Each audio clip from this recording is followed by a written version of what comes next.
So hello friends, welcome to learn services. This is Ram Soni. UPSC ने CSE 2023 के result जारी कर दिए हैं और साथ में उसके कट ऑफ भी जारी कर दिए हैं। आप इसमें देख सकते हैं, यहाँ पर उन्होंने कट ऑफ जारी किया है। अब देखिए, यहाँ पर इस बार का जो कट ऑफ है हिस्टोरिकल तरीके से सबसे नीचे गया है।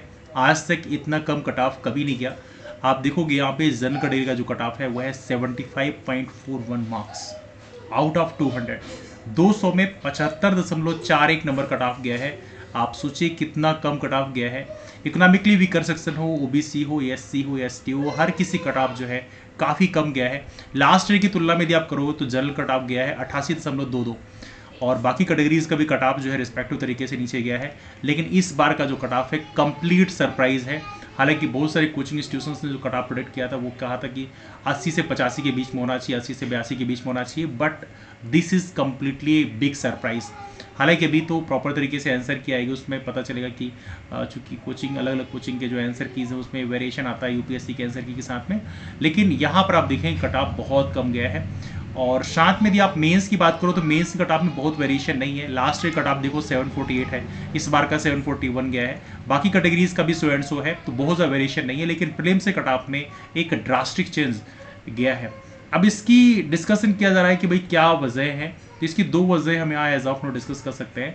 पहला देखो ये कि आज से कई साल पहले जब हम लोग सीसैट का पेपर दिया करते थे तो उसमें ये था कि चलो ठीक है, एग्जामिनेशन हॉल में बैठ गए, यदि आप इंजीनियरिंग या साइंस बैकग्राउंड के हैं तो वहीं पे जाके आप सॉल्व कर देते थे। क्वालिफाइंग नेचर का था, 33% स्कोर करना था तो बड़े आराम से हो जाता था।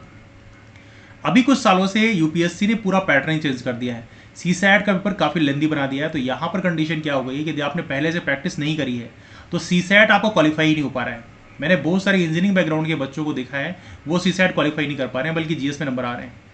तो चीज़ें एक तो बड़ा चैलेंजिंग ये है कि सीसैट को भी प्रॉपर तरीके से आप प्रैक्टिस करके जाओ, बिना प्रैक्टिस के मत चले जाना।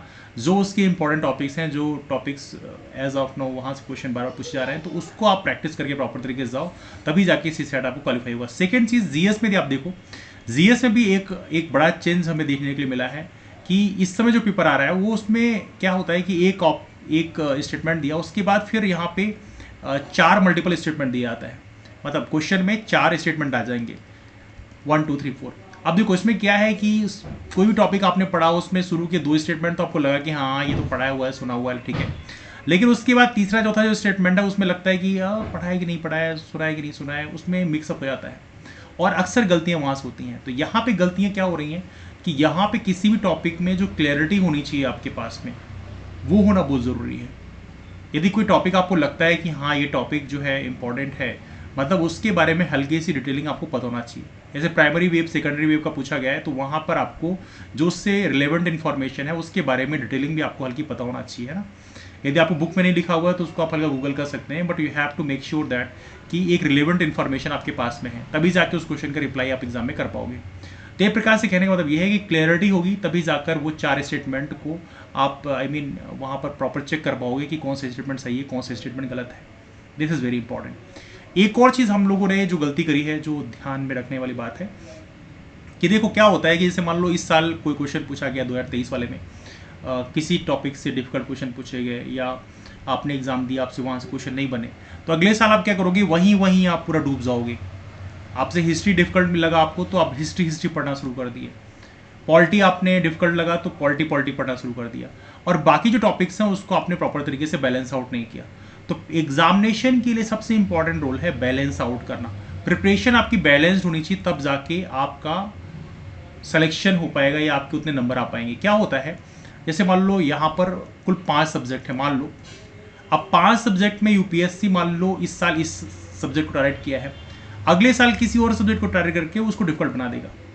अब क्या हुआ कि यहां पर यदि आपने पांचों के पांचों सब्जेक्ट को प्रॉपर तरीके से पढ़ा हुआ है, प्रॉपर तरीके से रिवाइज किया हुआ है, तो मान लो यहां से डिफिकल्ट आया, ये नहीं बनेगा, चलो कोई बात नहीं, लेकिन मान लो इसको उसने विशेष तौर पे टारगेट करते हुआ इजी बना दिया, तो यहां से आपको सारे क्वेश्चन बन जाएंगे।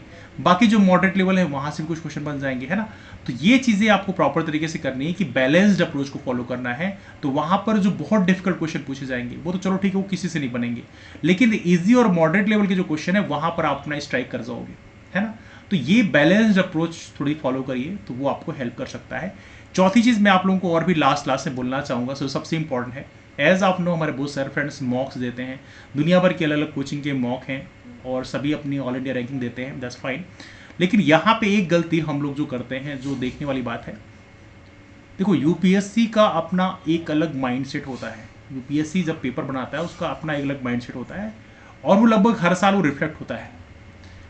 लेकिन जब किसी कोचिंग के मॉक को आप ज्वाइन करते हो तो क्या करते हो आप, उस कोच यूपीएससी की तैयारी करने की बजाय उस कोचिंग के मॉक की आप तैयारी करने लग जाते हो। फिर आप सोचते हो हाँ ये मॉक में कहाँ से क्वेश्चन आया होगा, इन्होंने किस माइंडसेट से क्वेश्चन बनाया होगा। तो आप यूपीएससी के पीवाईक्यूज में फोकस करने की बजाय, प्रीवियस ईयर क्वेश्चन में फोकस करने की बजाय कोचिंग के मॉक में ज़्यादा फोकस करने लग जाते हो। यहाँ बहुत कम लोग ऐसे होंगे जो पीवाईक्यूज, यूपीएससी के पीवाईक्यूज को बार बार रिवाइज कर रहे होंगे कि यूपीएससी का थीम पता चले। यहाँ पे अधिकांश लोग कोचिंग की मॉक को बार बार रिवाइज कर रहे होते हैं और कोचिंग के थीम में घुस जाते हैं। तो कहने का मतलब मेरा यह है कि यूपीएससी के प्रीवियस ईयर क्वेश्चन को बार बार आप देखो, उससे मेन फोकस होना चाहिए। कोचिंग का भी मॉक देना है तो वो एक एज ए रिवीजन फॉर्म में या प्रैक्टिस फॉर्म में आप उसको दो, लेकिन यूपीएससी के पीवाईक्यूज को बार बार करो, जिससे आपको यूपीएससी की थीम पता चल पाए कि किस तरह से यूपीएससी क्वेश्चन डिजाइन करता है, आखिर उसका माइंडसेट कैसे होता है। That's very important. तो आपको यूपीएससी के जोन में रहना है, कोचिंग के मॉक के जोन में नहीं चले जाना है। दिस इज वेरी इंपॉर्टेंट, ये मैं आपको सजेस्ट करना चाहूँगा। एनीवे, यदि आपके कोई ओपिनियन है या आपके डाउट्स हैं तो आप नीचे कमेंट पूछ सकते हैं। चलिए मुलाकात करते हैं आपको उस पर। यूपीएससी 2024 के लिए आप सभी लोगों को ऑल द बेस्ट। बढ़िया तरीके से पेपर दीजिए, कूल होकर पेपर दीजिए, प्रॉपर प्रैक्टिस करके दीजिए, और सबसे इंपॉर्टेंट है सीसैट को भी प्रॉपर तरीके से देख कर दीजिएगा, बिकॉज सीसैट में भी गलतियां हो रही हैं। That's all for now. मुलाकात करते हैं फिर। Bye bye, take care.